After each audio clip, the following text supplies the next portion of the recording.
कैसे? क्योंकि 2014 में जिन लोगों ने यहां से वोट लिए उन्होंने इन चीजों के लिए दरवाजे खोले। जिन्होंने उस वक्त धोखे दिए, जिन्होंने उस वक्त सब्ज बाग दिखाए, जिन्होंने उस वक्त लोगों को झूठे नादे दिए, नारों के बुनियाद पर लोगों के दिल बहलाए, उन्होंने यहां पे बीजेपी के लिए दरवाजे खोले और उस चीज का हम आज खमियाजा भुगत रहे हैं।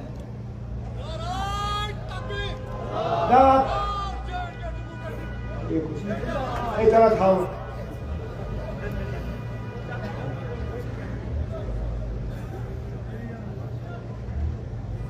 मैं हैरान होता हूं आज जब मैं ये पीसी के लीडर का सुनता हूं नारा, जो मोदी का यार है गद्दार है, गद्दार है। अरे ना, सारा कुछ तो आपको बीजेपी ने दिया। आप जब 2015 में मिनिस्टर बने, अल्लाह मग़फ़िरत करे उन्हें, मुफ्ती मोहम्मद सैयद साहब की हुकूमत में, आप किसके कोटा से मिनिस्टर बने? पीडीपी ने आपको नहीं बनाया, बीजेपी ने आपको मिनिस्टर बना के महकमा दिया। जब 2016 में मुफ्ती साहब वफात पा गए और महबूबा मुफ्ती बीजेपी की मदद के साथ वजीर आला बनी, फिर वजीर बने आप, किसके कोटा में? बीजेपी के। जब 2018 में हम बीजेपी की साजिशों को नाकामयाब करने के लिए, उस वक्त अल्ताफ बुखारी साहब पीडीपी के लीडर थे, जब हम उन्हें वजीर आला बनाने के लिए तैयार थे, बीजेपी ने किसको यहां वजीर आला के तौर पे आगे किया? यही सजाद गनी लोन साहब को। रिकॉर्ड गवाह है, बीजेपी ने चिट्ठी दी कि हम अपने एमएलए सजाद गनी लोन साहब के हवाले करते हैं और गवर्नर साहब से गुजारिश इसको वजीर आला बनाएं। बीजेपी की बदौलत वो यहां वजीर आला बनने के लिए तैयार था। उसके बाद जो सारी सिक्योरिटी उसके हवाले, जो सारी इंतजामिया उसके हवाले, जो सारे अफसर उसके इर्द गिर्द, वो किसकी बदौलत? आखिरकार बड़े भाई ने छोटे भाई की कदर की, बड़े भाई ने रिश्ता रखा, छोटे भाई ने फायदा लिया। बेशक उस रिश्ते का फायदा हंदवारा के लोगों को नहीं हुआ, लेकिन कम से कम छोटे भाई ने बड़े भाई का फायदा लिया। आज 2024 में जब उनको पैरों तले जमीन खिसकती हुई नजर आ रही है, अरे यहां तक क्या, 2024 के पार्लिमानी इलेक्शन में बीजेपी ने अगर वो 7-8 हजार माइग्रेंट वोट सजाद गनी लोन साहब को नहीं दिलवाए होते, उनकी तो जमानत जब्त हो गई थी। सजाद साहब की जमानत भी बीजेपी ने बचाई, सजाद गनी लोन साहब की जमानत उनके बड़े भाई मोदी साहब ने बचाई। और आज लोगों को गुमराह करने के लिए कहता है जो मोदी का यार है गद्दार है, गद्दार है। अरे शर्म करो ना, अरे ना, कुछ तो रिश्तों का आप रखो ना लिहाज।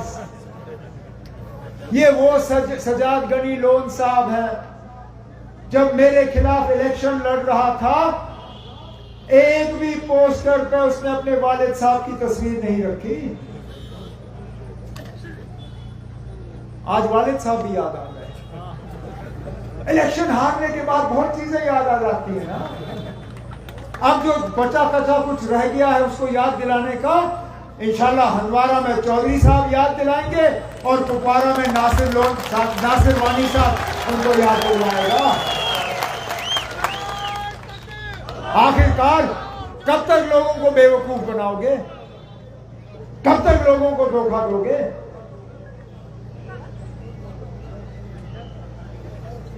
आज जो तबाही और बर्बादी हमारे साथ ऊपर है, जिस मुश्किल दौर से हम गुजर रहे हैं, जो गिरफ्तारियों का, जो पकड़ धकड़ का सिलसिला रहा, जो FIR हमारे नौजवानों के खिलाफ कटे, जो बाहर के रियासतों में जेल भरे हुए हैं कश्मीर के नौजवानों के साथ, आखिरकार ये किसकी बदौलत? यही लोग जिन्होंने 2014 में बीजेपी को यहां लाया। हमारे नौजवान जिनको रोजगार चाहिए था उनको FIR दिए, हमारे नौजवान जिनको नौकरियां चाहिए थी उनको जेल में बंद किया, हमारे नौजवान जिनको नौकरी चाहिए थी, रोजगार चाहिए था, उनको सताया गया, पुलिस थानों में बुला के उनको जो है उनकी हाजिरी लगवाई। तरक्याती काम कहीं नहीं। मैं तो आज भी उनको कहता हूं ना, जरा खड़े हो जाएं हंदवाड़ा के अड्डे में और अपने काम वहां पे गिने। चौधरी साहब अपने काम गिनेंगे, देखेंगे किसका लिस्ट ज्यादा भारी होगा ना।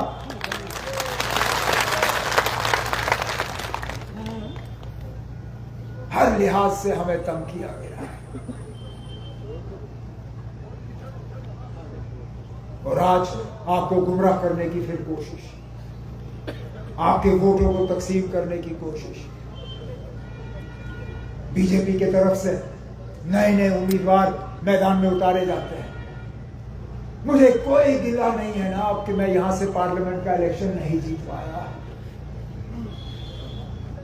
मुझे अपने तरफ से यह तसल्ली है कि मैंने मुकम्मल कोशिश की, जितनी मैं कैंपेन में कोशिश कर सकता था मैंने की, जितनी जगह में पहुंच सकता था मैं पहुंचा, जितनी तकरीरों को मैं आपके सामने रख सका मैंने रखा। मैंने वोट मांगे, मैंने कोशिश की कि 5 साल के लिए मैं आपकी नुमाइंदगी पार्लियामेंट में करूं, लेकिन अल्लाह ताला को मंजूर नहीं था ना।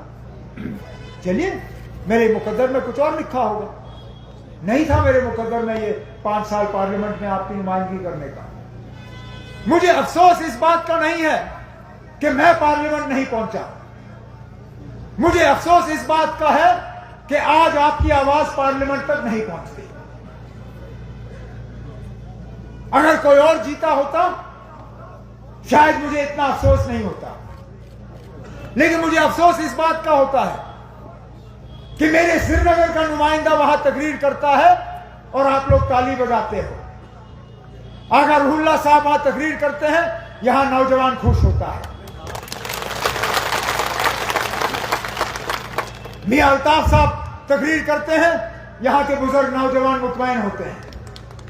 लेकिन अफसोस की बात यह है, आपका